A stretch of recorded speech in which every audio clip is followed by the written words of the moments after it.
guys, welcome back to another video. Today we are going to be doing 3 super filling recipes for under 300 calories. Yes, you heard that right. You can eat a pound of these recipes each for under 300 calories. Before I jump into the recipes, I just want to mention that this weekend only we are having 40% off all of our ebooks. That means you can get my best-selling weight loss guide, Lean and Clean, for only $17. You can also get my Whole Foods recipe book, Real Food, Real Simple, with over 80 delicious plant-based recipes to satisfy your soul. Yes, girl. This book is on sale from $18 to only $11 this weekend. You can also get my epic vegan pressure cooking instant pot recipe book that has over 30 delicious, super easy vegan instant pot recipes. All whole foods, plant-based, oil-free for only 10 bucks this weekend. And lastly, my newest book, Let's Get Saucy, has over 55 whole foods, plant-based, oil-free, mind-blowing vegan sauces for only 6 bucks. $6. And if you guys don't have any of our books, you can get all of them for only 38 bucks this weekend. That is a dang good deal. We don't do sales super often, so if you've been interested in getting any of our books, this is the time to do it. I will leave the link down below, the first link in the description box for you guys. Now that my little sales pitch is over, I just want to say that before I jump into these, this has been really the key to my weight loss over the years and keeping the weight off. I personally am a volume eater. I love to eat a lot of food, and the good thing about eating a whole foods plant-based diet is that it's very low in calorie density. So today we're going to be adding a bunch of vegetables into our meals, keep the oil out, the sugars out, everything that's really calorie dense, and we're able to eat a lot of food for very little calories. That's the key to losing weight on a whole foods plant-based diet. A lot of people think like calories on a vegan diet don't matter. They do matter. They do. I mean, I've had personal experience with this. I've gained weight on a vegan diet. I've lost weight on a vegan diet. And every time that my weight has gone up, it is when I've abandoned the calorie density. Oatmeal's done. And whenever I've gained weight, it is when I've abandoned the calorie density principles and just kind of eaten like more junk food and lots of nuts and lots of more calorie dense foods. But whenever I eat with calorie density in mind and I cook super filling meals that have a lot of volume to them, it's very, very easy for me to maintain a slim, lean body weight. So as always, all the calories, macros, recipes, ingredients, everything that you will need to know will be down in the description box. Let's get into the recipes.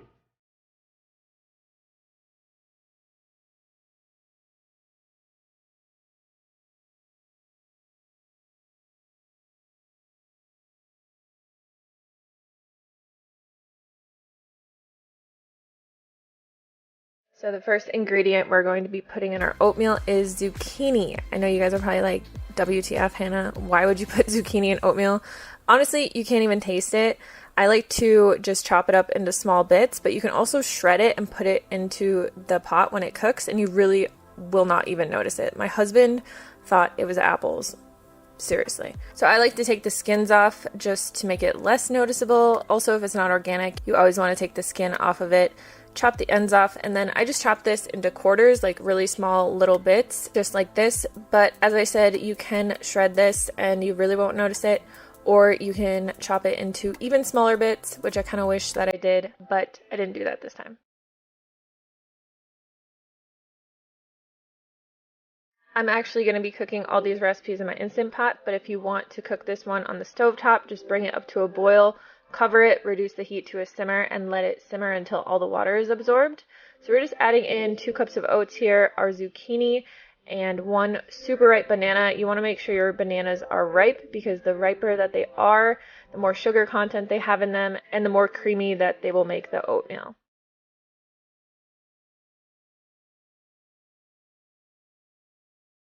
Then we're going to be adding in a teaspoon of cinnamon for some flavor, and also 1 teaspoon of vanilla extract. You can get really creative with this and add in like cocoa powder or any other kind of flavorings that you like. We're going to be adding in 2.5 cups of water here and putting this in our Instant Pot. We're going to be cooking this on manual, high pressure, sealed for 2 minutes. Once it's done cooking, you want to make sure that you let the pressure naturally release, so it actually will cook for about 15 minutes. My Instant Pot was having trouble this day and it didn't come up to pressure for the first 2 recipes, so I actually had to cook this many times, and it never actually made the zucchini soft just because it didn't come up to pressure and cook it well enough, and that just seems to happen every time I make a recipe video for you guys. And we're going to be adding in 2 cups of berries. These were frozen berries that I had, which just helps it cool down really easily, but you can add fresh berries or whatever kind of other fruit that you like just to sweeten it a bit. So I personally like to eat this plain because it's really low in calorie density, and I, like I said, love huge meals, but my husband would not eat this the way that it is. So you can always add different toppings to it. Since it's only 300 calories per bowl, you can add in some coconut, peanut butter, maple syrup if you want it a little bit sweeter, or any other toppings that you like, and you're still going to come in like around 500 calories for a meal, which is pretty good for a pound of food.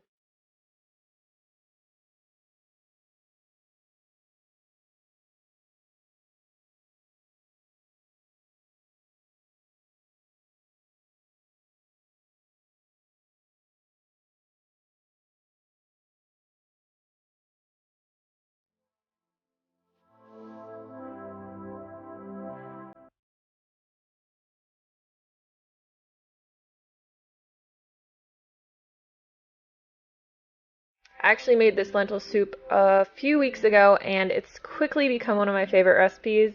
I just really apparently like things with lentils. So we're just going to put our Instant Pot on saute. If you're doing this in a pan, just put a nonstick pan over medium heat, and we're going to add in 4 cloves of crushed minced garlic, a tiny bit of water. So I usually add 1 to 2 tablespoons of water, and then we're going to be adding in an entire onion that we chopped up as well. We're just going to cook this for about 5 or 8 minutes. You want to just let it release some of the natural fragrances, and then I like to add better than bouillon to pretty much everything I cook because it's super easy and it's just like a concentrated bouillon. If you don't have this, you can substitute the water for any kind of vegetable broth that you have. I usually add 2 to 3 teaspoons of this into like a large pot of something that I'm making, and it just gives it a really nice salty kind of umami flavor. And then we're going to add in some seasoning, so we have some dried herbs here. We're also going to add in a 32-ounce can of diced tomatoes. You can use fire roasted tomatoes or whatever kind of tomatoes you like. You could also just use like plain strained tomatoes. We're going to add in a cup of lentils.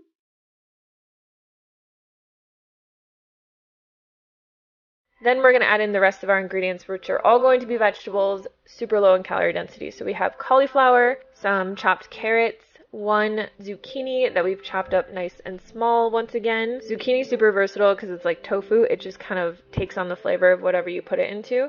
We have some green beans, which you can use fresh or frozen. And then we're just going to add in 1 cup of water. I only added in 1 cup because I like it to be a bit thicker, but you can always add in more if you want it to be more soupy. Put this on manual again, sealed for 20 minutes, and let it naturally release.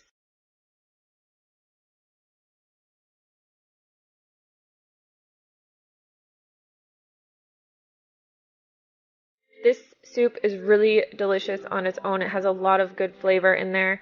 Another thing that I like to do though is eat it with a side of rice and put some like hummus or cashew sour cream on top.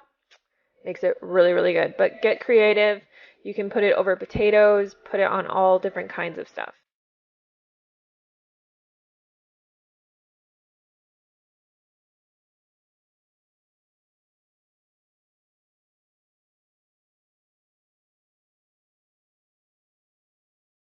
For these cauliflower mashed potatoes, we're going to put about 2 to 3 inches of water in the bottom of our Instant Pot and add a steamer tray.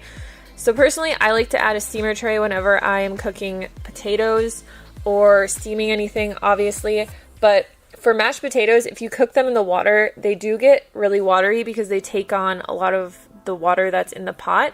If you steam them, they just get really soft, which is why I like to use red potatoes. They're super creamy and they don't feel like watery when you mash them together. We're going to be adding in a half a head of cauliflower that we chopped up. Cauliflower is great to add to lots of recipes just because it's really low in calories. It has a lot of nutrients in it. Even though it's a white food, it's super good for you. Put the top on manual pressure once again and steam these for 10 minutes and let them naturally release. You're gonna take out the steamer tray and dump out the water and then just dump everything back into your Instant Pot. We're gonna add 2 teaspoons of garlic powder. You could also sub this for nutritional yeast. We're gonna add in the juice of 1 lemon and then half a cup of organic non-sweetened soy milk. Just mash that all together really easily. This is a really great side dish, but personally, like, me and my husband love to just eat huge bowls of mashed potatoes. I feel like that's a vegan thing, I don't know. But before I went vegan, I would never just eat like plates of mashed potatoes by themselves, even though I've always loved mashed potatoes. Long story short, you can use this as a side dish, you can eat it as a main meal, you can use it however you want, but these are really, really creamy, really filling, and again, super yummy. All right, that is it for today's video. Thank you guys so much for watching. As I said, you can always add things to these recipes, subtract things from these recipes that you don't like. The key to this is really just adding a lot of volume and a lot of low calorie dense fruits and vegetables into your meals so that you can bulk them up, eat tons of food for a lot less calories. If you have any questions, just leave them down in the comments box below. And if any of you recreate any of these recipes, please tag me on Instagram because I love seeing your guys' recreations. I will see you on the next video. Thank you so much for watching, and check out the sale if you haven't gotten any of our recipe books yet. First link in the description box.